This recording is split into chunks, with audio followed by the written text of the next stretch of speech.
Hi students, this is Nagendra Babu. Please subscribe my channel Nagbabu Maths, share it to all your friends and don't forget to hit the bell icon. Today's topic, number of diagonals of a polygon. ఒక polygon కి diagonals ఎన్ని ఉంటాయి అనేది ఎలా calculate చేద్దాం చూద్దాం. Suppose polygon అంటే ఏంటి? ఒక closed figure with number of sides. అంటే మినిమం 3 సైడ్స్ ఉంటే గానీ 3 లైన్ సెగ్మెంట్స్ ఉంటే గానీ ఒక పాలిగన్ ఫామ్ అవ్వదు. 3 లైన్ సెగ్మెంట్స్ తో పాలిగన్ అంటే దట్ ఈస్ ఏ ట్రయాంగిల్. ఇలాగా 3 లైన్ సెగ్మెంట్స్. అలాగే 4 లైన్ సెగ్మెంట్స్ తో ఫామ్ అయ్యే పాలిగన్ ఒక క్వాడ్రిలేటరల్.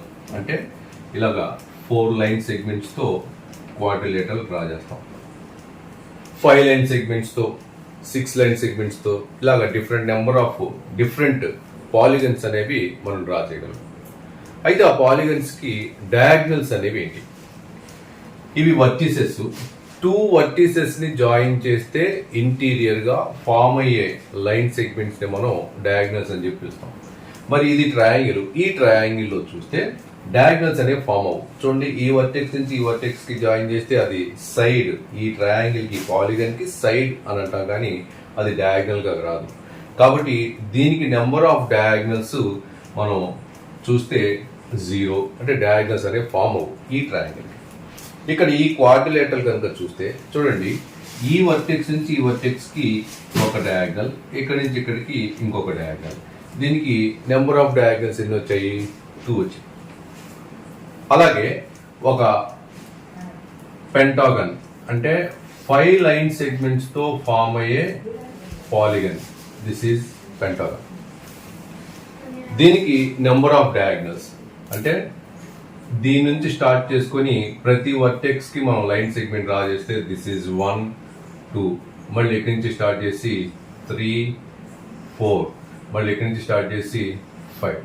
టోటల్ గా ఇంటీరియర్ గా 5 డయాగ్నల్స్ డ్రా చేసాం ఈ పాలిగన్ కి. This is 5. ఇలాగా 6 లైన్ సెగ్మెంట్స్ తో ఫామ్ అయ్యే పాలిగన్, 7 లైన్ సెగ్మెంట్స్ తో ఫామ్ అయ్యే పాలిగన్, వీటన్నిటికీ నెంబర్ ఆఫ్ డయాగ్నల్స్ డ్రా చేయాలి అంటే డ్రా చేయొచ్చు ఎంత కష్టమైనా. అయితే కౌంటింగ్ ఎక్కడో కొంచెం మిస్టేక్ అయింది, అది కొంచెం ఇబ్బంది. అదే 10 సైడ్స్ 11 సైడ్స్ ఎక్కువ నెంబర్ ఆఫ్ సైడ్స్ తో ఉన్న పాలిగన్ కనుక కనుక్కోవాలి అంటే చాలా కష్టం. అదంతా పని లేకుండా మనం ఒక చిన్న ఫార్ములా యూజ్ చేసి ఏ పాలిగన్ కైనా సరే మనం నెంబర్ ఆఫ్ డయాగ్నల్స్ డ్రా చేయడం నేర్చుకోవచ్చు. అదేంటంటే n of n minus 3/2, n of n minus 3/2 అనే ఫార్ములా యూజ్ చేసి number of diagonals A polygon కైనా సరే నెంబర్ ఆఫ్ డయాగ్నల్స్ ఎన్ని ఉన్నాయి అనేది మనం కనుక్కోవచ్చు. ఇక్కడ n అంటే ఏంటి? Number of sides of the given polygon. Polygon కి నెంబర్ ఆఫ్ సైడ్స్ ఎన్ని ఉన్నాయి. సపోజ్ ఇది తీసుకుందాము, దీనికి సైడ్స్ ఎన్ని ఉన్నాయి? 5 లైన్ సెగ్మెంట్స్ తో ఫామ్ అయిన polygon. This is pentagon. So ఈ అంటే నెంబర్ ఆఫ్ సైడ్స్ n బదులు 5 తీసుకోవాలి. తీసుకుని నెంబర్ ఆఫ్ డయాగ్నల్స్ ఎన్ని వస్తే క్యాలిక్యులేట్ చేద్దాం. అది ఎలాగా? n ప్లేస్ లో అవుట్ సైడ్ పాలిగన్ కి ఎన్ని సైడ్స్ ఉన్నాయో that is taken as n. So ఇక్కడ 5 of 5 minus 3/2 equal to 5 of 5 minus 3 means 2/2. ఈ 2 gets cancel equal to 5. So 5 diagonals వచ్చాయి. ఇలాగా ఏ పాలిగన్ కైనా సరే నెంబర్ ఆఫ్ డయాగ్నల్స్ ఈ ఫార్ములా యూజ్ చేసి n ప్లేస్ లో నెంబర్ ఆఫ్ సైడ్స్ సబ్స్టిట్యూట్ చేసి నెంబర్ ఆఫ్ డయాగ్నల్స్ క్యాలిక్యులేట్ చేయొచ్చు. ఇది చాలా ఈజీగా మనం ఈ ఫార్ములా యూజ్ చేసి క్యాలిక్యులేట్ చేయడానికి మీకు ఉపయోగపడుతుంది. So try for number of sides of the given polygon. Thank you very much.